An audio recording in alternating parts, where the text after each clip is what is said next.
औज़ुबिल्लाहिमिनश्शैतानिर्रजीम बिस्मिल्लाहिर्रहमानिर्रहीम। प्रोग्राम दो टोक के साथ मैं हूं आपका मेज़बान मोहम्मद अली। नाजरीन, न्यू रियासत मदीना नए पाकिस्तान में इतना सन्नाटा क्यों है भाई? आज मामलात कल तक कुछ और थे और आज कुछ और दिखाई दे रहे हैं।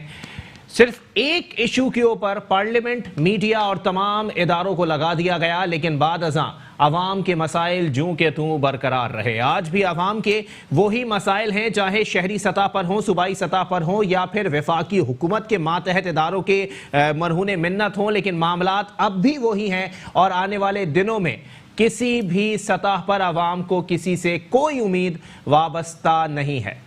आगे आने वाले दिनों में महंगाई के तूफान से लड़ती पाकिस्तान तहरीक इंसाफ ने पेट्रोल के प्राइसेस में 25 पैसे की कमी की सिफारिश की है, जो कि आवाम की उम्मीदों से महज एक मजाक से कम नहीं है, क्योंकि आवाम की उम्मीदें इससे कहीं ज्यादा हैं। बैरिस्टर फरूख नसीम साहब एक बार फिर काबीना का हिस्सा बन चुके हैं और जाहिर सी बात है कि इमरान खान साहब कि आंख का तारा एक वाहिद वही शख्स है जो किसी और जमात से ताल्लुक रखता है और इस वक्त अपने मनसब पर बराजमान है। आगे आने वाले दिनों में क्या चीज़ें सामने आने वाली हैं? सिंध हुकूमत की नाअहली की अगर बात कर ली जाए तो सिंध हुकूमत पर बारहा तनकीद की जाती है, क्योंकि सिंध में मसाइल मुसलसल बढ़ते जा रहे हैं। सेहत के मसाइल मुसलसल बढ़ रहे हैं, जबकि इख्तियारात मुसलसल वज़ीर आला सिंध सैयद मुराद अली शाह साहब की जानिब से मांगे जा रहे हैं। आज WWF का भी उन्होंने वाज़ेह तौर पर इख्तियार मांग लिया है कि इसको सूबे के मातहत कर दिया जाए। लेकिन यहाँ पर गौर तलब बात यह भी है कि इतने लाखों करोड़ों रुपए से ये इजलास मुनक्किद किए जा रहे हैं रोज़ाना की बुनियाद पर। इसकी वजूहात क्या हैं? क्या इसकी वजूहात सिर्फ उन रहनुमाओं के लिए प्रोडक्शन ऑर्डर्स जारी करवाना है जो कि इस वक्त भी नैप की कस्टडी में मौजूद हैं, या फिर वाकई कोई कानून साजी की जा रही है? तो कानून साजी होती हुई दिखाई क्यों नहीं दे रही? और साथ ही साथ आपको बताएं कि आज एक बड़े मज़े का वाक़या भी ज़बान ज़द आम है फिरदौस शमीम नकवी के हवाले से, कि वो एक स्कूल में गए और वहाँ पर जाके उन्होंने बच्चों से पूछा कि इस वक्त पाकिस्तान की सबसे मशहूर तरीन हस्ती कौन है? तो बच्चों ने कहा मियाँ मोहम्मद नवाज शरीफ साहब। तो फिरदौस शमीम नकवी साहब की उम्मीद के बरक्स जवाब आने के बाद फिरदौस शमीम नकवी साहब ने उस बॉल को अपने कोर्ट में लेने के लिए एक और सवाल फेंका कि यह भी वाज़ेह होना चाहिए कि मियाँ मोहम्मद नवाज शरीफ साहब मशहूर हैं अगर पाकिस्तान भर में या बच्चों के अंदर, तो उनकी मशहूरी की वजह क्या है? तो वहीं पर स्कूल की एक बच्ची ने कहा कि उन्होंने पाकिस्तान के लिए काम किया है, जिस पर फिरदौस शमीम नकवी साहब को वहाँ पर मायूसी का सामना बिल्कुल करना पड़ा होगा। लेकिन शायद बच्चे हैं, बच्चे तो गैर सियासी होते हैं। आगे आने वाले दिनों में बहुत सारे लोग गैर सियासी होने जा रहे हैं। और अब साथ ही साथ आपको ये भी बताएं कि नज़रियाती सियासत एक बहुत बड़ी और नायाब चीज़ है पाकिस्तान के अंदर, चाहे वो शहरी सतह पर हो, सूबाई सतह पर हो या वफाकी सतह पर हो। हुकूमत बनती है तो वो एक मुट्ठी भर लोगों से ही बनती है जो कि हर दौर में मिनिस्ट्रीज पर बराजमान रहते हैं। अगर मैं खुसरो बख्तियार साहब की बात करूं तो उन्होंने कहा कि माजी की हुकूमतों ने आवाम को बेवकूफ़ बनाया है, जबकि खुसरो बख्तियार साहब शायद उनकी याददाश्त थोड़ी सी कमज़ोर दिखाई देती है कि वो मुशर्रफ साहब के दौर में भी वज़ीर रहे हैं, पीपल्स पार्टी के दौर में वज़ीर रहे हैं, नून लीग के दौर में वज़ीर रहे हैं, और अब पाकिस्तान तहरीक इंसाफ की छतरी के नीचे भी वो वज़ारत के मनसब पर फाइज हो चुके हैं। आगे आने वाले दिनों में ये बातें भी मुसलसल सामने आ रही हैं। आज वकला बिरादरी भी वाज़ेह तौर पर एहतजाज करके बैठी रही कि मुशर्रफ का केस वापस लेने के लिए हुकूमत की कानूनी टीम क्यों मशावरत कर रही है? कल तक इमरान खान साहब जनरल रिटायर्ड परवेज मुशर्रफ साहब के सबसे बड़े नाकदीन में शुमार होते थे।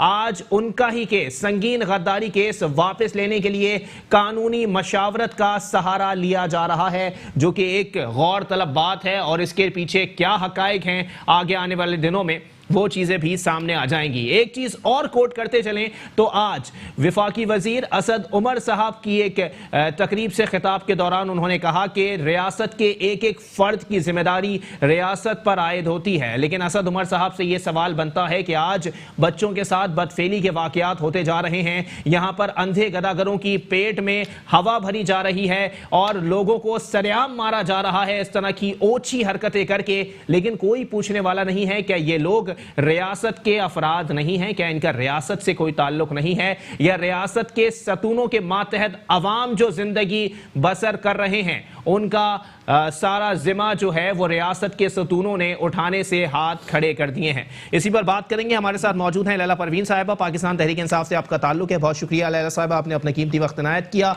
उनके साथ तशरीफ रखते हैं शुजात बर्नी साहब, सोशल एक्टिविस्ट हैं, बड़ा गहरा तज्जिया करते हैं। बहुत शुक्रिया शुजात भाई, आपने भी अपना कीमती वक्त इनायत किया। उनके साथ तशरीफ रखते हैं पाकिस्तान पीपल्स पार्टी से आपका ताल्लुक है नईम अमान साहब। बहुत शुक्रिया नईम भाई, आपने भी अपना कीमती वक्त इनायत किया। लैला साहिबा, गुफ्तगू का आगाज में आपसे ही करूंगा। महंगाई जिस तेजी से बढ़ रही है उस तेजी से कम करने के इकदाम अब तक सामने नहीं आए। 25 पैसे पेट्रोल पे खत्म करके आप लोग 25 पैसे कम कर रहे हैं, पेट्रोल की कीमतें कम करने के दावे कर रहे हैं। आवाम के साथ संगीन मजाक से बढ़कर और कुछ भी नहीं है। बिस्मिल्लाहिर्रहमानिर्रहीम, इय्याका नअब्दु व इय्याका नस्तईन। देखिए, बात ये कि जो महंगाई है ये तो एक तसलसल के साथ चल रही है, पीटीआई की तरफ से नहीं हुई है। ये एक तसलसल था कि यहाँ पर हमारे अलावा भी कोई हुकूमत होती, कोई भी पॉलिटिकल पार्टी की होती तो ये महंगाई बढ़नी ही थी। अच्छा। लेकिन यहाँ पर सिर्फ फ़र्क इतना है कि पीटीआई की गवर्नमेंट की फर्स्ट लिस्ट में ये है कि ये जो महंगाई बढ़ रही है इसको आवाम को उसकी ज़िंदगी को आसान बनाने के लिए, इस महंगाई के जो असरात है उसको कम करने के लिए हमें क्या करना है, तो हम उस पर बहुत सारी जो है वो चीज़ें कर रहे हैं। और उसकी मिसाल मैं आपको दूँ, 2-3 प्रोग्राम्स हैं, चाहे वो जो है घर की स्कीम अगर आप ले लें, या रोज़गार के हवाले से आपको पता है नौजवानों के हवाले से जो कर्जा जात दिए जा रहे हैं, और इस चीज़ पर फोकस किया जा रहा है ज़्यादा कि जो नौजवान है या नई नस्ल जो है वो बजाय नौकरियों के अपना कोई बिजनेस वो स्टार्ट कर सके, चाहे वो छोटे पैमाने पे क्यों ना हो।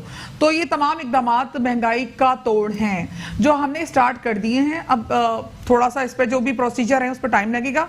उसके बाद इंशाल्लाह जो नौजवान जो हम सिलेक्ट करेंगे वो अपने पाँव पे खुद खड़े होंगे, उनको रोजगार कहीं जाके नौकरी तलाश नहीं करनी होगी, बल्कि वो खुद क्रिएट कर रहे होंगे जॉब्स वगैरह। अच्छा। अपने से निचले लोगों के लिए। तो ये चीज़ें स्टार्ट हो चुकी हैं। इसके अलावा हमने मुख्तलिफ इंडस्ट्रियाँ जो हैं उनकी अप्रूवल हो चुकी है, वो इंशाल्लाह वो जब लग जाएंगी तो उसमें मजीद मौके आएंगे।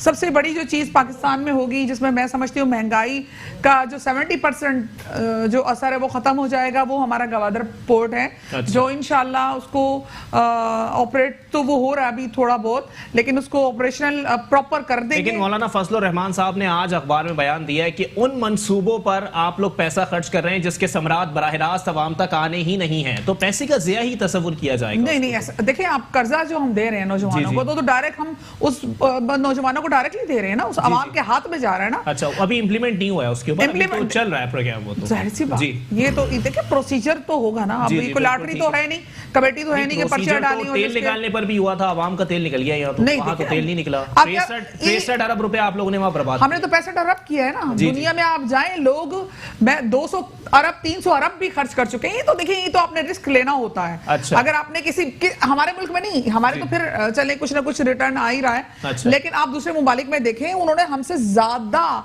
इस पे जो है वो अटेम्प्ट किए हैं पेट्रोल के हवाले से, और हर मुल्क करता है।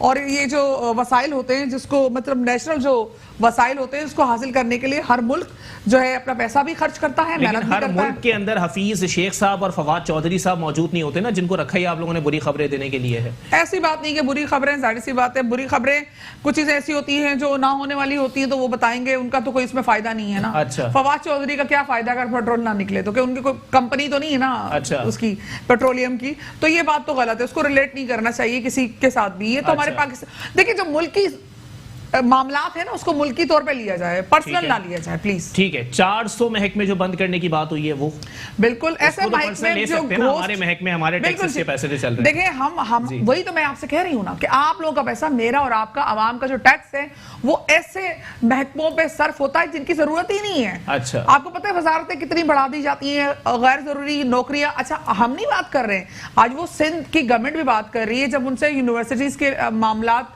जो उनको फंड देने के मामलात पे बात बात की गई तो सिंध हुकूमत का यह मौकफ था कि ये गैर जरूरी भर्तियां हैं और हम उनको फंड नहीं देंगे। तो ये चीजें तो स्टॉप करनी है ना, आपने उस पैसे को सही जगह पे लगाना है। हमने ये नहीं कहा कि हम जो है वो जो हम बंद करेंगे जो इदारे हैं वो कोई हमें प्रॉफिट दे रहे हैं, अगर वो हमें प्रॉफिट दे रहे हैं या मुल्क को प्रॉफिट दे रहे हैं तो हमें उनको बंद करने की जरूरत नहीं है, वो गैर जरूरी है और वो बंद होना जरूरी है। ये इन लोगों ने जो मतलब पिछली हुकूमतों में जो आए हैं उन्होंने अपने लोगों के लिए खुद क्रिएट किए हैं, बहुत सारे महकमे ऐसे हैं जो घोस्ट हैं। अच्छा, तो वो गैर जरूरी महकमे जो बंद होंगे ताकि हमारा जो अवाम का जो पैसा है वो सही जगह लग सके, सही जगह लग सके। शुजात बंडी साहब जरा क्लियर करते हैं जनाबे वाला, जो इस वक्त हुकूमती इकदामात हैं, असद उमर साहब कहते हैं रियासत की एक एक फर्द की जिम्मेदारी रियासत पर आयद होती है, लेकिन यहाँ पर बच्चों के साथ बदफेली के वाकयात हो रहे हैं या रियासत के अंदर लोग मर रहे हैं लेकिन किसी के कान पर जूं तक नहीं रिंग रही, वजूहात क्या है? बिस्मिल्लाहिर्रहमानिर्रहीम। जनाब, बात कुछ यूँ है कि असद उमर साहब एक माशाल्लाह से अल्लाह पाक ने उनको एक तोहफे से नवाजा है। मैं हमेशा यही बात करता हूँ, हमेशा उस बंदे के लिए जो इस वक्त माशाल्लाह से पीटीआई के एक अहम ओहदों पर बैठे हैं और हमारे पाकिस्तान के अहम ओहदों पर बैठे हैं। बात कुछ यूँ है कि सर बात करिए आपने बच्चों के हवाले से ना, बच्चों को तो किसी किस्म के कोई उनके जो हुकूक है वो तो दिए ही नहीं जा रहे। बच्चों को हम इसलिए ज़्यादा फोकस करते हैं क्योंकि हमारा वो आगे आने वाला मुस्तकबिल है। हमारे आने वाले मुस्तकबिल को ही अगर रोन दिया जाए तो फिर हम ये समझते हैं कि फिर अल्लाह माफ़ करे तो तबाही की तरफ जा रहा है माशरा। जैसे हमारी बात यह है कि इस वक्त बच्चों के साथ जो बदफेलियाँ की जा रही हैं ये बेसिकली एक बहुत बड़ा गैंग है और ये गैंग से नहीं एक बहुत बड़ा माफिया है जो इस वक्त पूरा अंडरवर्ल्ड चला रहा है। ठीक है, और ये जैसे आप मैं उस वेबसाइट का नाम नहीं लूंगा क्योंकि अभी तक जो है हमारे एक सीनियर सहाफ़ी जो है इस वक्त अल्लाह माफ़ करे अभी तक वो उस बात का भुगत रहे हैं, तो मैं पॉइंट आउट नहीं करूंगा, लेकिन ये है कि मैं कहना ये चाहूँगा कि ये बहुत बड़ा माफिया है। प्रीवियस नून लीग की हुकूमत में भी ये मामला सामने आ चुका था जैसे कसूर के सामने। ठीक है, ऐसा ही मुझे अभी भी उस बात पर अफसोस ये होता है कि जब ये मामला सामने आया था तो उस दौरान उसको सरेआम फांसी क्यों नहीं दी गई। पॉइंट, हमारे अदालतों में सिर्फ केसेस चलते रहते हैं और फिर एंड दी एंड ये होता है कि जो जिसने केस किया होता है या तो वो मर जाता है, जिस पर केस होता है या तो वो निकल जाता है। लेकिन अफसोस की बात यह है कि हमारे अदालतों में इंसाफ का जो तराजू है वो अब तक के मुश्किल में है, वो किसकी तरफ जाए किसकी तरफ ना जाए। अगर पहले ही इसके ऊपर इम्प्लीमेंट किया जाता, उसको फांसी दे दी जाती और जितने लोग जो गिरोह पकड़ा गया उनको उसी वक्त सरेआम फांसी दे दी जाती तो मैं ये समझता हूँ फिर आगे आने वाले लोगों को इसके जो है शऊर उनको मिलता। सही। फिर साथ ही साथ जो है मैडम साहिबा ने अर्ज किया कि इस वक्त हुकूमत लाएअमल तैयार कर रही है, लाएअमल तैयार हो रहा है। मुझे अफसोस के साथ ये कहना पड़ रहा है कि अगर हम सिर्फ 1.5-2 सालों में जो है लाएअमल तैयार करने के लिए बैठे रहेंगे तो फिर जो 2 साल के अंदर जो इस वक्त मामला चल रहे हैं कराची के अंदर, अब इस वक्त कराची के अंदर भी बच्चों के साथ बदफेलियां स्टार्ट हो चुकी हैं और अभी न्यू कराची के अंदर भी और दूसरे इलाकों के अंदर जो है बकायदा उनको जो है बच्चों ने खुद अपने मुंह से बोला और उस बच्चे को अगवा भी करवा दिया गया है। ये इस वक्त मीडिया पे चल रही थी कहानी। हम कसूर को छोड़कर आते हैं कराची के अंदर, लोग हर कोई कह रहा है कसूर को छोड़ो कराची के अंदर आओ। कराची के अंदर इस वक्त इतना बड़ा माफिया काम कर रहा है बच्चों के साथ बदफेलियां और ये कोई बोलने वाला नहीं है। इवन कि मैं तो ये बोलता हूं कि ऐसा रूल रेगुलेशन आने चाहिए जब वजीर आजम की तरमीमें चेंज हो सकती हैं, जब वजीर आजम साहब तरमीमें चेंज करवा सकते हैं, लोगों की से गुजारिश कर सकते हैं, इल्तमास कर सकते हैं, तो फिर मैं ये समझता हूं कि बच्चों के लिए भी फिर कोई ऐसा लॉ सामने आना चाहिए। साथ ही साथ मैडम ने यह भी अर्ज करा कि हम नौजवानों को जो है नौकरियां फराहम कर रहे हैं, रोजगार एक लोन फराम किया जा रहा है। सर सरासल बात यह कि इस वक्त पूरा कराची के पूरा पाकिस्तान इस वक्त जो है कर्जों पे डूबा हुआ है, ये समझ लीजिए कि नजर भी नहीं आ रहा, इस वक्त दलदल में डूबा हुआ है। फिर उसके बाद नौजवान नस्ल को जो ये इस वक्त लोन फराम किया जा रहा है, ये सरासल हमारी नौजवान तबके को बोझ तले दबाने के लिए ये एक प्रोजेक्ट लॉन्च किया जा रहा है माजत के साथ। अच्छा, फिर साथ ही साथ जो है जॉब देने की बात की जाती है, फिर साथ ही साथ 400 इदारों को बंद भी किया जाता है। मतलब मुझे कंफ्यूजन ये हो रही है कि मैं बच्चों के साथ पे डायरेक्ट यहाँ कैसे आ गया, क्योंकि हमारा नौजवान नस्ल इस वक्त बर्बाद हो रहा है और इस वक्त जो है वो टारगेट किलिंग के अंदर और दूसरे मामला के बीच में लोग आ रहे हैं। लेकिन अफसोस के साथ मेरा वही क्वेश्चन है कि इस वक्त जो कराची के अंदर लोगों को पकड़ा जा रहा है बदफेलियों के लिए, इनको लटकाया क्यों नहीं जाता? अच्छा। क्योंकि उसी के साथ साथ फिर उनकी जो रिपोर्ट्स वगैरह हैं, डीएनए वगैरह, उनको भी गायब करवा दिया जाता है। कौन कर रहा है ये, क्यों कर रहा है ये? अच्छा। मुझे जवाब दें सर इस बात का। नहीं मोहम्मद अवान साहब, कराची क्योंकि सिंध का हिस्सा है बकौल आप लोगों के, वरना कुछ लोग तो मानते ही नहीं है कि ये लोग सिंध वाले जो हैं वो कराची के अंदर काम करने की कोई नीयत रखते हैं। सर जी, पहले ही इतने मसाइल थे, डेंगू यहाँ पर था, कुत्ते के काटने से लोग यहाँ मर रहे थे, अस्पतालों में यहाँ अद्वियात की किल्लत थी, यहाँ पर सड़कें टूटी फूटी हैं, सेवरेज का निज़ाम है, पानी का निज़ाम है, सब दरम बरम है।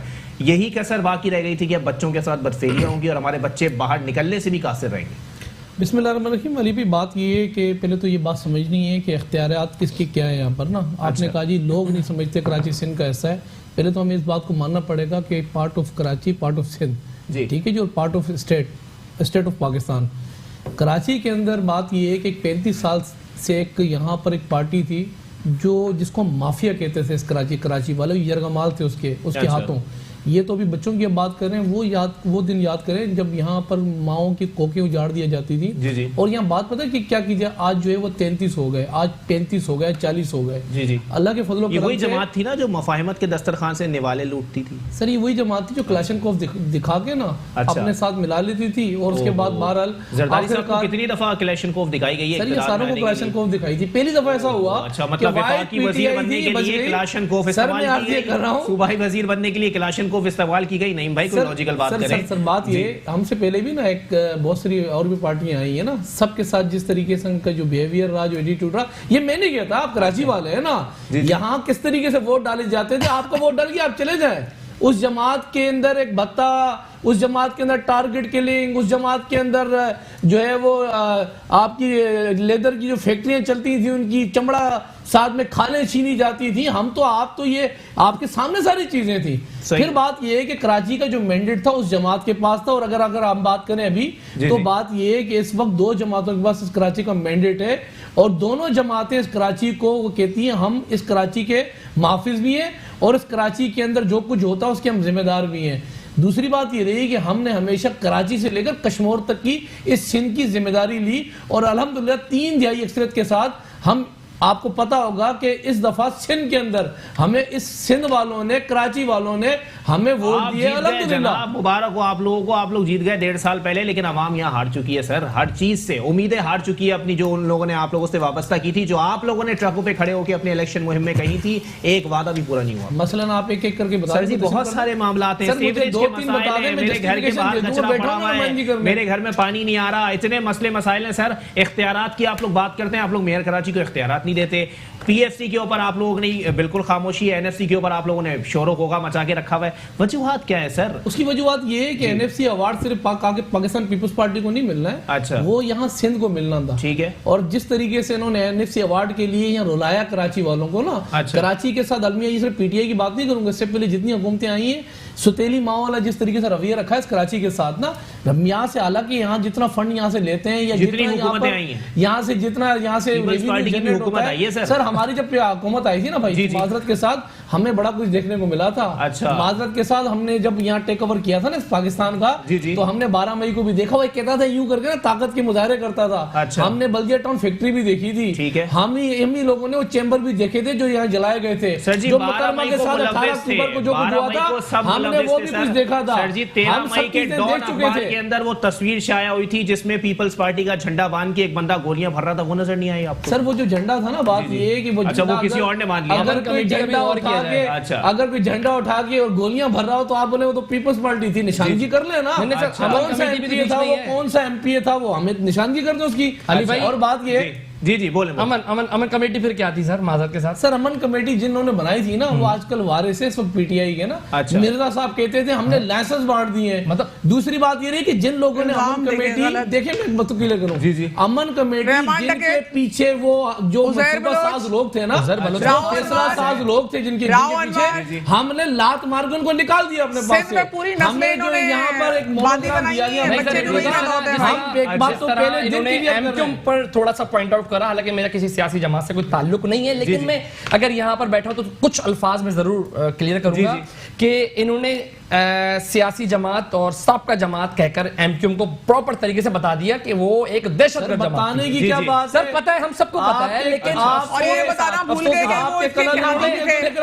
पीपल्स पार्टी जो है सुप्रीम कोर्ट ने इन्होंने लिखा, और ये इन्होंने भी कहा मैं आपको बता कराची के अंदर कोई कुछ नहीं मिल पाया। लेकिन सर आप ये कह रहे हैं कि कराची के अंदर कराची वालों को कुछ नहीं मिल पाया, तो सिंध के अंदर भी सिंध की हुकूमत थी, सिंध से तो मुझे बता दो भाईजान, बड़े बड़े पूरे सिंध के अंदर कितने डिस्ट्रिक्ट हैं? आप पता कितने डिस्ट्रिक्ट हैं? सर मैं ये बोलता हूँ, मैं तो कराची के अंदर बैठा हूं, सर मैं तो अर्ज ये कर रहा हूँ ना, कराची की बात कर रहे हैं तो आपको ये पता होना चाहिए कराची के अंदर आप ये मुझे बताएं कि यहाँ पर जो डिस्ट्रिक्ट है कितने हैं कराची में? सर कराची तो 6 डिस्ट्रिक्ट है। 6 डिस्ट्रिक्टों में 4 डिस्ट्रिक्ट किसके पास है, 2 किसके पास है? अब मेरी बात सुनिए ना सर, बात कर लेते हैं ना। सर मसला ये है कि सर बात ये है, इनको प्रॉब्लम भी इस बात पर, मुझे नहीं लगता तजिया निगार है, मुझे लग रहा है कि मैं इस वक्त जो है ना कोई एमक्यूएम का जो है कि इस वक्त क्वेश्चन को मैं फेस कर रहा हूँ। दूसरी बात ये नहीं मैं बोल रहा हूँ, यहाँ माजरत के साथ यहाँ mayor Karachi, deputy mayor Karachi, 6 डिस्ट्रिक्टों के चेयरमैन, आपके 22 एमपी है, 13 एमएनए इस वक्त पीटीआई के और एमक्यूएम के, सदर पाकिस्तान गवर्नर पीटीआई के इस वक्त मौजूद है। हमसे क्या बात कर रहे हो? हमने 30 डिस्ट्रिक्टों की जिम्मेदारी ली है। कराची में कचरा नजर आता है, क्यों नजर आता है कराची में? हैदराबाद में पानी का मसला नहीं है, सक्खर में मसला नहीं है, इनको कराची में सामने नजर आता है। जो जिम्मेदार है कराची के, जिम्मेदार है। इस वक्त कराची कोई बारिश ही नहीं है सर, बारिश से उनसे पूछो, 35 साल से जो यहाँ पर कराची का बारी बारी बात करें, बारी बारी बात करें, किसी को सिंध से आए लोग, मैं मानता हूँ सिंध के अंदर हमारे बहन भाई की मौजूदा हालत चेक कर सकते हैं, कराची को छोड़ गया जी, एक ब्रेक ठीक है जी शिराज भाई, बिल्कुल थोड़ा सा तहम्मुल रखिए। एक ब्रेक के बाद प्रोग्राम को यहीं से कंटिन्यू करेंगे और बात करेंगे पाकिस्तान तहरीक इंसाफ से, जिन्होंने कल के दहशतगर्दों को आज अपने साथ क्यों मिला लिया। क्या कल वो दहशतगर्द थे, आज वो इनके साथ आके पारसा हो गए? बयान पाकिस्तान तहरीक इंसाफ की जानिब से भी इसी किस्म के दिए गए थे। एक ब्रेक के बाद लैला परवीन साहिबा से इसका जवाब लेंगे। बल्कि मैं एक नाज़रीन प्रोग्राम के सिलसिले को आगे बढ़ाएंगे। लैला परवीन साहिबा, इस वक्त एमक्यूएम पर तनकीद की है नईम अवान साहब ने। उन्होंने कहा कि जी आप लोगों ने उन लोगों को अपने साथ मिला लिया है जो कि क्लाशनकोफ भी उठाते थे, जिनके जरिए बॉडी बंद लाशें भी मिलती थी। क्या उस वक्त की एमक्यूएम अलग थी जिसको रॉ का एजेंट और ये दीगर अलकाबात से आपके ही लीडर नवाजते थे, और आज की एमक्यूएम जिनको नफीस लोग कहा जा रहा है वो एमक्यूएम अलग है? देखिए इस पर तो कोई शक ही नहीं कि उस वक्त की जो एमक्यूएम है उसको लीड कौन कर रहा था, अच्छा। उसकी लगामें कहाँ से थी, उसकी इंस्ट्रक्शन कहाँ से थी, वो किसके हाथ में थी। रातों रात जितने भी लोग थे, मेम्बरान थे, उनको 90 से लाते मार के निकाल दिया जाता था और दूसरे लोगों को मुसल्लत किया जाता था। देखिए उस वक्त की एमक्यूएम में फ़र्क है। उस वक्त की एमक्यूएम, ये तो नईम साहब खुद बता सकते हैं, उनके साथ इत्तेहादी थी। ये तो बहुत बड़ी बेवकूफ़ी वाली बात है। आप उनके वो कारनामे गिनवा रहे हैं जो वो आपके साथ मिलके उन्होंने किए हैं। ये तो आपको शर्म आनी चाहिए। आप सिंध गवर्नमेंट में थे, आपके वो इत्तेहादी थे। अच्छा। आप लोगों ने किया। खून रेसी कैसे होती थी मैं बताऊं आपको, बिल्कुल हकीकत पसंदी। लियारी में क्या हो रहा था, एमक्यूएम के लोग महाजिरों के साथ क्या हो रहा था, उनके सरों के साथ फुटबॉल बना के कौन खेल रहा था, वो किसके साथ चल रहा था। अल्हम्दुलिल्लाह, चलें इन सब चीजों को छोड़ दें, अल्हम्दुलिल्लाह वो चीज अब नहीं है और अल्लाह करे कि हमारे कराची में वो चीज दोबारा हो भी ना। ठीक है, ठीक है। अब हम दूसरी तरफ आ गए, पीटीआई की हुकूमत है ना, उन लोगों को साथ रखा हुआ ना, तो उनके अमल भी आप देख लें। ठीक है जी, हमारे साथ हैं तो उस तरह चल रहे हैं जिस तरह उनको चलना चाहिए। आपके साथ थे उस तरह चल रहे थे जिस तरह आप चल रहे थे। ठीक है, ठीक है। अब किस तरह चल रहे थे ये जिस तरह इन्होंने बताया, किस तरह चल रहा है? देखिए ये तो मुझे बताने की जरूरत ही नहीं है। नईम भाई ने उनके जो पास्ट की बात बताई है, वो पास्ट है जो पीपी के साथ इत्तेहादी थे। बिल्कुल ठीक है, ठीक है। हाल की जब बात जरदारी साहब, अब हाल की बात करें, हाल में अगर आप उसको तो छोड़ें, एमक्यूएम को तो छोड़ें, कोई भी पॉलिटिकल पार्टी या कोई भी शख्सियत ऐसा काम कराची में अब आपको पता है नहीं सोच सकती ना कर सकती है। अच्छा। बहुत कम लोग ऐसे रह गए हैं जो इस किस्म के माइंड रखते हैं। हाँ, आपका दूसरा टॉपिक जो है ना वो मुझे थोड़ा सा फ्रूटफुल लगता है और मेरा अपना भी इंटरेस्ट उसमें है, जिसमें आपने बात की थी बच्चों के साथ बदफेली के हवाले से। देखिए मैं तो बीइंग ए फीमेल, मैं तो ये कहती हूँ, मुझे शायद नहीं कहना चाहिए लेकिन मैं ये कहती हूँ और मैं डिमांड करती हूँ कि जो बच्चों के साथ बदफेली करे उसको आप वो सजा दें कि वो सारी जिंदगी मर्द ही ना कहलाए। आप चौकों पे खड़ा करके उसको, उसके बाल बच्चे के सामने, उसकी बीवी बच्चों के उसकी बीवी के सामने, उसके बच्ची उसके माँ के सामने उसका वो हाल करें कि लोग ये कहानियों में सुनाएं और ये जबान दर जबान ये उस शख्स तक पहुंचे जो शायद आइंदा फ्यूचर में काम करने वाला। मदीना का खींचा है, उसमें निशाने इबरत बनाया जाता है इस तरह की हरकतें करने वालों को। लेकिन आप लोगों की न्यू रियासत मदीना में तो ऐसा कुछ भी नहीं होता। यहाँ तो वज़रा असेंबली में खड़े होकर बोल देते हैं जान अल्लाह को देनी है, लेकिन फिर आवाम को जवाब नहीं देना होता उन्होंने। नहीं, ऐसी कोई बात नहीं है। देखिए हमारी पार्टी को 1.5 साल हुआ है। अच्छा, ठीक है, 1.5 साल के हवाले से स्टेटमेंट पीपल्स पार्टी का और नून लीग का ये था कि हम जो है 1 साल है हुकूमत को, पार्टी को 1.5 साल, पार्टी को 22 साल हो गए, हुकूमत को पार्टी को हुकूमत में इज्जत बनाने में, देखिए पार्टी को 5 महीने में इज्जत का फलूदा निकाल जो है बन गया। कोई नहीं दाम तो लगाओ, हर शहर बिकता है। अच्छा जी, 22 साल में ये प्लान चल रही थी। अच्छा जी, अब बात बहरहाल बात मैं ही कर रही थी। देखिए ये सीरियस टॉपिक है। मैं खुद चाहती हूँ कि इसका, मैं खुद जाहिर सी बात बीइंग अ मदर, जब बच्चों को हम देखते हैं तो अपने बच्चे हमें जहन में आ जाते हैं, तो इस पे वाकई कानून होना चाहिए। और ये चल भी रहा है, असम्बली में बिल भी पेश किया गया है। अच्छा। कि सरेआम फांसी दी जाए जो बच्चों के साथ बदफेली करते हैं। ठीक है। हर चीज का एक प्रोसीजर होता है, बिल वो पेश हुआ है, अब इंशाल्लाह उस पर इम्प्लीमेंट भी हो जाएगा। लेकिन बात यहाँ पर दूसरी ये है कि आप ये तो करना है कि वो जो कातिल है या जो मुजरिम है उसको सजा तो देनी है, लेकिन क्या हम अपने बच्चों को या उनकी माओं को, ये जो गरीब तबके की जो औरतें हैं, क्या हम उनको कोई अवेयरनेस दे रहे हैं? क्या हम उनकी भलाई का कोई काम कर रहे हैं? ऐसा काम कोई नहीं कर रहा। अच्छा। ना वो पीपल्स पार्टी कर रही है, ना कोई और पार्टी कर रही है। मैं ये चाहती हूँ कि हम तो जाएं, आप लोग पहल कर लेना। चले ये तो है ही बुरे, आप लोग अच्छे बन जाएं। देखिए हमारे प्लान बिल्कुल है। अच्छा। इसलिए मैं बात कर रही हूँ, हमारा प्लान बिल्कुल है। हम चाहते हैं स्कूलों में जाके, देखिए जो चीजें हम बच्चों के सामने शर्माते हैं, बात नहीं करते, जब तक हम उनको ये नहीं बताएंगे कि कोई आपको अगर बैड टच कर रहा है तो वो बुरा शख्स है, या आप उसके साथ नहीं जाना, या वो हम मुख्तलिफ जो चीजें जो उनके साइन है वो हम नहीं बताएंगे, तो बच्चों को कैसे पता चलेगा? तो ये अवेयरनेस अगर हम करने जाएं तो मौलवी हजरात, मौलाना हजरात आ जाते हैं, वो कहते हैं जी आप बच्चों को स्कूल में क्या एजुकेशन दे रहे हैं। अच्छा। तो ये अवेयरनेस देना जरूरी है बच्चों को कि आपको अपनी बॉडी की हिफाजत कैसे करनी है और किस तरह, किस माहौल से आपने दूर रहना है। और यही बात उनकी माओं को समझानी है कि अगर आपको अपने बच्चे अपने लख्ते जिगर प्यारे हैं या आप उनकी जिंदगी चाहती हैं तो खुदारा उनके बाप को भी ये समझाना है, उनकी माओं को भी समझाना है। मैं स्पेशली मर्दों को ये बात कहूंगी क्योंकि बच्चों के साथ जो बदफेली है जाहिर सी बात है वो मर्द कर रहे हैं। मर्द एक दूसरे को कंडेंस करेंगे। मैं इसमें सेकंड करूंगा, इसमें जी, किसी एक को निशाने इबरत बना दें तो शायद इस अवेयरनेस की भी जरूरत ना आए। नहीं, ऐसा नहीं। देखिए आप कत्ल की सजा, मुजरिम को फांसी मिली है, अच्छा। चोरों को भी मिली है, लेकिन फिर भी चोर पैदा होते हैं, फिर भी कातिल पैदा होते हैं। यहाँ मतलब पता क्या है, अवेयरनेस मसला ये क्या है, यहाँ मसला पता है क्या, मसला ये है कि सबसे पहले तो कोई स्टेट, अच्छा। स्टेट जो है उसकी रिट क्या है स्टेट की। अच्छा। अगर बात करें, ठीक है इन्होंने बड़ी अच्छी बात की, मैं सेकंड करूंगा इनकी बात को, लेकिन आपको याद होगा जब मस्कत पे मदीने की रियासत के वजीर आजम साहब गए थे ना, पीछे मौलाना समीउल्लाह को इस्लामाबाद में दिन दहाड़े मार दिया था, याद है आपको? जी जी बिल्कुल। और कहा था मैं आऊंगा उनको इंसाफ दूंगा। जब वो चाइना के दौरे पे गए तो उसके बैग के ऊपर आपको पता कसूर वाक़या हुआ था, आया था मैं वहां से आऊंगा, इन पुलिस वालों को मैं सजाएं सुना दूंगा। फिर आपको याद होगा दिन दहाड़े, थोड़ा सा सही करता चलूं, तुर्की गए थे तब ये वाक़या हुआ। तुर्की गए थे, सॉरी। तो उसके बाद फिर आपको पता होगा कि चाइना जब गए थे तो पीछे एक वाक़या हुआ था, एसएसपी ताहिर दारड़ को जो है उठा के अफगानिस्तान से उसकी डेड बॉडी मिली थी और कहा था कि मैं आके कसूरवारों को यहाँ के उनको जो यहाँ पर सजाएं दूंगा। तो वो किधर गए सारे केसेस?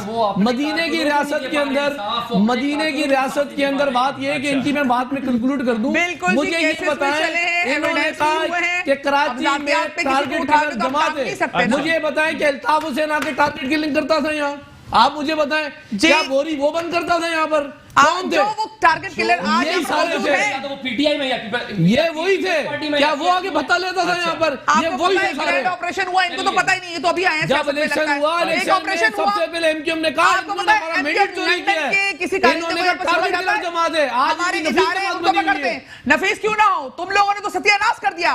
राव अनवार जो पुलिस का मुहावज है उसके जरिए कत्ल करवा दिए। भूल गई है, नकीब भूल गए हो, उसके बच्चे भूल गए हो, मासूम बच्चे उनको जो इंसाफ दिला दिया तुम लोगों ने है। कातिल लोग खून के, ये खून की प्यासी है पीपल्स पार्टी। मदीने की रियासत चाइना जाते हैं, चाइना जैसा ये जाते हैं, ये कहते हैं बात करें ताकि नाज़रीन को समझ सऊदी में आए अरब जाते हैं, कि सऊदी अरब जैसा जो है या मदीने की रियासत वालों का मैंने बना के उसको टेस्ट करवाओ कि कुत्ता पागल है या नहीं है। अरे कैसी बातें कर रहे हो? कुत्ता पता करा लेना, शेरू रखा हुआ है ना, पता करा, अल्लाह करे कोई परवाह नहीं, आपके घर में तो 10 है। अच्छा चले ठीक है, ब्रेक के लिए मुझे कहा जा रहा है, ब्रेक के बाद घोड़े भी है, गधे भी है, सब ही है। और शुजात बढ़नी साहब से इसका जवाब लेंगे एक ब्रेक के बाद, प्रोग्राम को यहीं से कंटिन्यू करेंगे। वेलकम बैक नाज़रीन, प्रोग्राम के सिलसिले को आगे बढ़ाएंगे।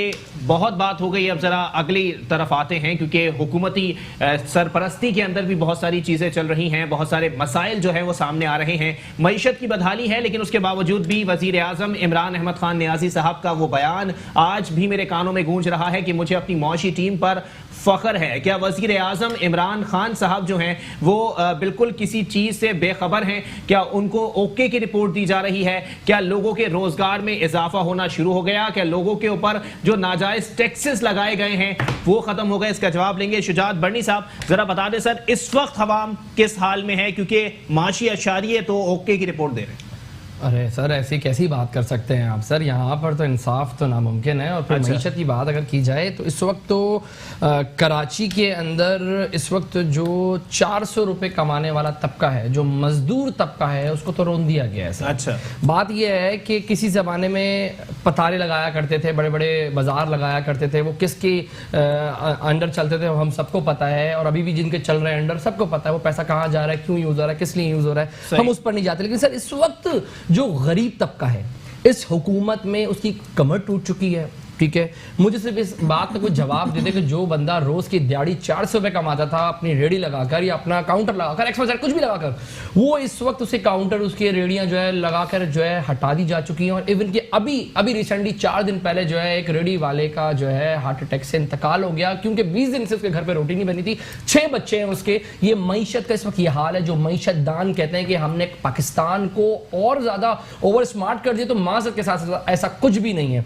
बात यह है कि इस वक्त कराची के अंदर जो लवारिसों जैसा सलूक किया जा रहा है वो सिर्फ इसलिए किया जा रहा है कि इस वक्त जो है तितर बटेर हुआ हुआ है, बल्दियात किसी और के हाथ में दिया हुआ है, वफा किसी और के हाथ में दिया हुआ है, हुकूमत किसी और के हाथ में दिया हुआ है। जो जिस सेटअप में जीतेगा वो सेटअप संभालेगा ना सर। बात माज़रत के साथ, सर माज़रत के साथ, सर मैं अभी भी मैं घूम फिर के वही बात कहूंगा, शहरी हुकूमत में पीपल्स पार्टी जीत जाए तो ऐसा तो गलत हो जाएगा। सर माज़रत के साथ सर देखिए, इस वक्त जो मैं बहुत दूर नहीं जाऊंगा, बात ये कि इस वक्त अगर हम इंसाफ से अगर देखा जाए तो इस वक्त साहब के दौर के अंदर किस जमात ने पाकिस्तान को छोड़कर पूरे कराची के अंदर जो है मनाया था?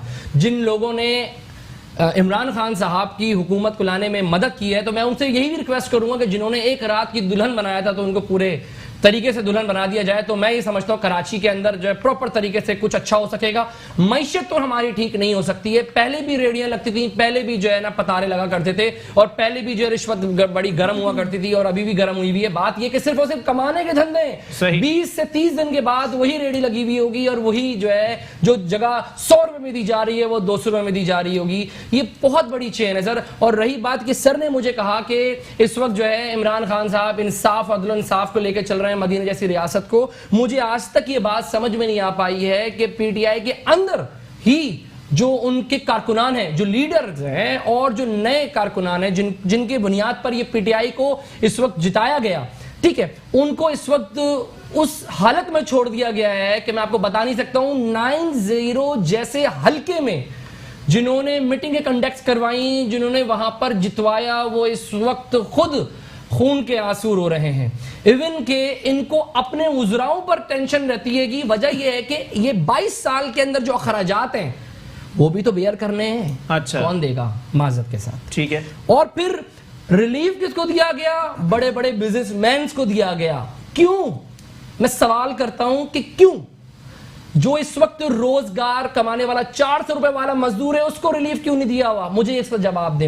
इवन के बिजनेसमैन को इतना रिलीफ दिया कि अरबों रुपए उनको जो है माफ कर दिए टैक्स की बदले में, और एक जगह पर हो रहे हैं कि हमें टैक्स चाहिए, टैक्स चाहिए, टैक्स चाहिए। अच्छा, कैसे चलेगा? सही है, चले ठीक है। नईम अहमद अवान साहब, मामला फिर उसी तरफ आ जाते हैं कि अगर मैं पाकिस्तान तहरीक इंसाफ के नुमाइंदे से ये सवाल करूंगा कि मईशत आज बदहाल क्यों है, तो वो कहते हैं कि जी माजी की हुकूमतों की पॉलिसीज की वजह से आज की मईशत बदहाल है।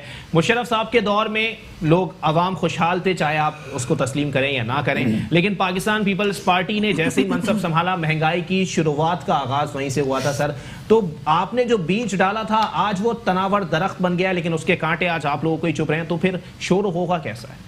देखिए ऐसा नहीं है भाई, बात ये है कि आप इल्जाम लगाते हैं तो आपने साबित करना है कि हुआ क्या और क्या हो। 22वीं बार हो गया मेरे प्रोग्राम के अंदर। मैं बात कर रहा हूँ। बात ये है कि देखें मैं अगर क्वेश्चन मार्क लगा दूं तो फिर लाजमी सी बात है, सवाल देने के लिए हर आदमी रेडी होगा। अच्छा, मैं अगर बात करूं इस हुकूमत की, तो इस हुकूमत ने लोगों ने इस हुकूमत से इनसे पूछना कि आपने 5 साल में क्या किया। पिछली हुकूमतों का टर्नओवर जो हुआ उसका कोई हिसाब नहीं मांगेगा। 1 साल 5 महीने में जब ये हुकूमत संभाली थी ना, तो उस वक्त आपको पता होगा कि 8 रुपए का एक यूनिट था बिजली का। ये चोरों की हुकूमत थी तो 8 रुपए 72 साल में गया था। अच्छा। अभी इस वक्त 18 रुपए यूनिट है, अभी फरिश्तों की हुकूमत है। 47 रुपए की चीनी थी, चोरों की हुकूमत थी, इस वक्त जो है फरिश्तों की हुकूमत है, अभी 87 रुपए की चीनी है। जब डिक्टेटर की हुकूमत थी तब 118 रुपए, आपको याद होगा कि 116 रुपए का डॉलर था। अच्छा। चोरों की हुकूमत थी, 72 साल में यहाँ पहुंचा, और अब 160 में डॉलर है। मादरत डिक्टेटर के दौर में 72 रुपए का था। पेट्रोल 65 रुपए का था, चोरों अच्छा। की हुकूमत थी। अभी इस वक्त 115 रुपए का पेट्रोल है, डिक्टेटर के दौर में फरिश्तों की 47 रुपए का हुकूमत था। है।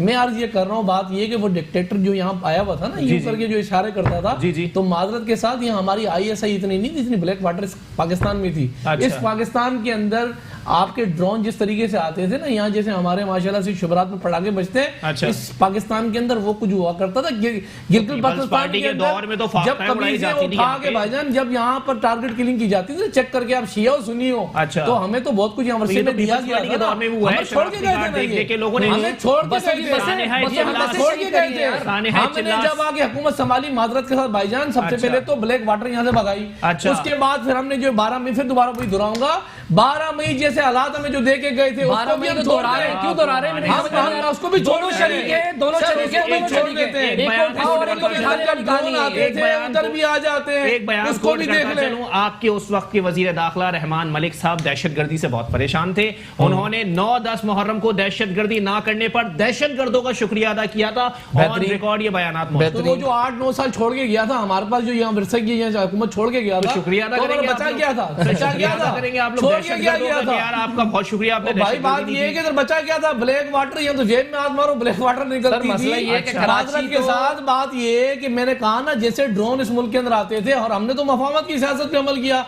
और बात पता है क्या बात ये, जो आगे मफाहमत लगी की हुई सियासत सूबों के करेंगे, अंदर अगर ऐसे बलोचिस्तान ही को पंजाब भी नहीं जा सकता था। माजरत के साथ मैं अगर क्लियर करूं आपको, जी, जी। तो बलोचिस्तान में सिंधी नहीं जा सकता था, माजिर नहीं जा सकता था। हमें जो हालात दे के गए थे, अच्छा। जो भुटकी वाले मामला, लाल मस्जिद वाले मामला, हमारे गले में जो टांग के गए थे ना, हम जब सिमत सीधी करने के लिए गए ना, तो हमें ये चीजें मिली। अच्छा। लेकिन उसके बावजूद हमने कोशिश की, और अल्हम्दुलिल्लाह मैं एक बात बताऊं, कई हद तक हम सक्सेस भी हुए 5 सालों के अंदर। अच्छा। अगर 5 सालों में सक्सेस नहीं होते, मादरत ख्वाह हमारे पास तो एक मुल्क भी छोड़ के चले गए थे। फिर भी 4 महदूद साल, हो गए, 7 एक- महीने के एक- अंदर एक सूबे तक। तारुल कादरी हमारे गले में डाल दिया, आगे धरना दे के बैठ गया। बहरहाल ये भाईजान माजरत, हमें जो चीजें यहाँ मंसूबा साज लोगों ने यहाँ दे के गए थे, जी। अगर बात करें ये दे के गए थे, अच्छा। इनको तो कुछ भी नहीं मिला। सर, इनको तो बात टारगेट ये किलर भी नहीं मिले। लैला अली परवीन भाई साहब, इनको तो जी। अली भाई वही पॉइंट आ रहा है, वही पॉइंट आ रहा है, वही इनको पॉइंट आ रहा है। लैला टाइम पे परवीन आती साहब, है। आप बता दें, आप लोगों को तो मसाइल इतने मिले भी नहीं, जो मसाइल हैं आप लोगों ने खुद क्रिएट किए हैं। अगर इस वक्त करप्शन के अशारिये देख लिए जाएं तो 116 पर मौजूद पाकिस्तान आज 120 पर मौजूद है।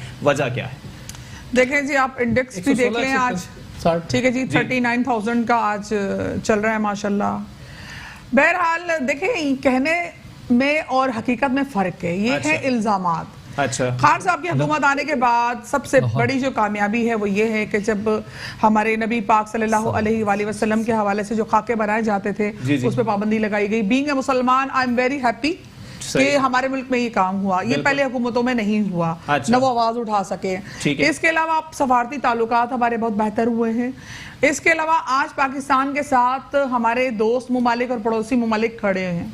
अच्छा। हमारी जो इकॉनमी है वो आगे बढ़ रही है। हम फोकस हमने जो मेन जो किया हुआ है वो गवादर पोर्ट पे किया हुआ है, क्योंकि वो गवादर पोर्ट एक इंटरनेशनल, कहाँ आगे बढ़ रही है? ये मुझे वो बादशियत सड़क की दिखा एंट्री दो। है। हाँ, बिल्कुल सही, बिल्कुल सही। गवादर पोर्ट आपकी इंटरनेशनली इकोनॉमिकल कॉरिडोर अच्छा, बनने अली जा भाई, रहा है। गवादर पोर्ट से कौन बनाया था सर? 300 रुपए रोज की मजदूरी हाँ। वाले को रोटी मिल जाएगी। बेहतरीन, बिल्कुल बेहतरीन। वहाँ मजदूर को मजदूरी भी मिलेगी, ये बात जब हम बिजनेसमैन कर रहे को थे, मान बिजनेस भी अली मिलेगा। भाई ये बता दें जरा, हर गवादर चीज पोर्ट का मिलेगी। प्रोजेक्ट स्टार्ट किसने किया था सारे सर? स्टार्ट कब सर, मैं पूछना चाह रहा हूं स्टार्ट क्या होता माजरत के है? साथ। स्टार्ट क्या होता है? शुरू बुनियाद किसने नहीं, डाली थी? शुरू एग्रीमेंट किसने मारा था, किसने किया था? बुनियाद से क्या होती है? बुनियाद से क्या होता है? बारी बारी बुनियाद से क्या बारी होता है? बारी सर, बारी बुनियाद से कुछ भी होती है भाई। क्या बुनियाद? बुनियाद क्या तो होती है? फिर एक बात सुनिए ना, बुनियाद क्या फिर होती है? भुट्टो साहब को क्यों रोते हैं? फिर ये बुनियाद लोग? क्या होती है? सुन ले मेरी बात, आप फिर आप इमरान खान साहब अगर क्यों रोती जो हैं? चीज काम करेगा उसका होगा क्रेडिट। अरे वाह भाई बुनियाद करने का वाह। अच्छा एक बात सुनिए ना सर, मेरी बात बुनियाद सुनिए। कोई नहीं अगर थी, बुनियाद कोई नहीं होती है, फिर इमरान खान साहब को फिर क्यों रोते हैं?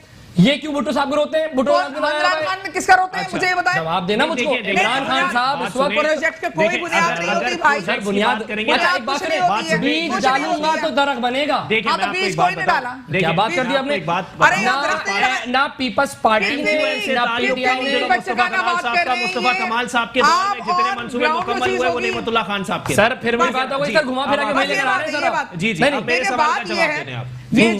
ये जो बात की जा रही है कि मंसूबे शुरू किए गए, मंसूबा सोचा गया, अच्छा। मंसूबा पेपर में लिखा गया, ये कोई क्रेडिट नहीं है। जाता है। क्रेडिट वो है जो काम बड़ा करे, बड़ा नहीं हो जाता, है। बिल्कुल नहीं जाता है। एक शख्स बच्चा वजह पैदा ये कर ले, कि इस वक्त मैं उसको कराची बता मैं दूं। कराची का बेटा हूं, मैं कराची का बेटा हूं। मैंने कराची की वो रोडें देखी है, मैंने वो जगहें देखी हैं जहां पर मैं खुद उतरा हूं चले माजरत के साथ। पहला साहब। इस वक्त पूरे वफाक के अंदर मैं करूंगा ना, मैं करूंगा। मुझे डर लगता है, मुझे डर लगता है। पता है डर क्यों लगता है? झूठ बोलने से। वहां पर वजीर पंजाब साहब बोलने ने से। एक ताना देने पर एसपी उनको उठा के लेके चले गए। मुझे तो डर लगता है कि कहीं मैं ना गायब हो जाऊं। चले, आप चले। माजरत के साथ जी, भाई जी, जी। भाई, मैं तो SP कराची का बेटा हूं, मैं तो बोलूंगा। अरे, मैंने ग्राउंड देखा है, मैंने ग्राउंड देखा है। कराची का मैं बेटा ग्राउंड हूं, हम मैं कराची के ग्राउंड पले देखा हुए है। हैं भाई। आप कहां से बेटे हो गए सर, कराची के? सर, कराची का कोई बेटा नहीं, कराची के शहरी बेटा हूं कराची और का। तमाम लोग कराची के शहरी जो कराची में बैठे हुए हैं, और हम भी कराची की पैदावार है और हम कराची हमारा है,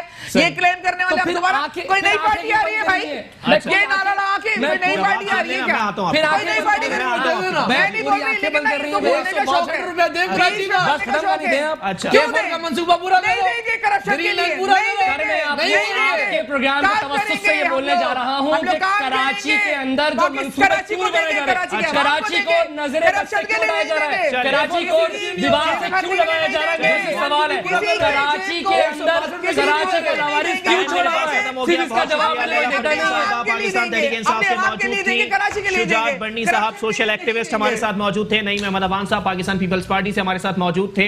गुफ्तगू गर्मा गर्म रही, लेकिन आवाम को कुछ समझ में नहीं आई क्योंकि बारी बारी गुफ्तगू नहीं की गई। तो बेहतर होता कि बारी बारी गुफ्तगू कर ली जाती तो शायद आवाम को कुछ समझ में आ जाता। आवाम को समझ में आ रहे हैं उनके मसाइल, जिनके लिए अब तक वसाइल पैदा नहीं किए गए। 8 अरब रुपए नफीसों को 2 दिन पहले जारी किए गए हैं, लेकिन वो भी पाकिस्तान तहरीक इंसाफ ने अपनी मर्जी के मंसूबे के लिए जारी किए हैं। पाकिस्तान पीपल्स पार्टी की अगर बात कर ली जाए तो पाकिस्तान पीपल्स पार्टी ने डेंगी से लेकर टिड्डी दल तक तमाम मामलात का बोझ विफाक पर डाल दिया है कि अगर सेहत के मसाइल हैं तो विफाक की वजह से हैं, अगर कुत्ते काट रहे हैं तो विफाक की वजह से, टिड्डी दल का वाकया अगर हो रहा है तो ये तमाम तर चीजें महकमा ज़राअत का काम नहीं है, ये विफाक का काम है। कराची के मसाइल। जी जी, टाइम मेरे पास खत्म हो गया, बिल्कुल मुझे वाइंड अप करना है। इसी के साथ अपने मेजबान मोहम्मद अली को दीजिए इजाजत। अल्लाह हाफिज।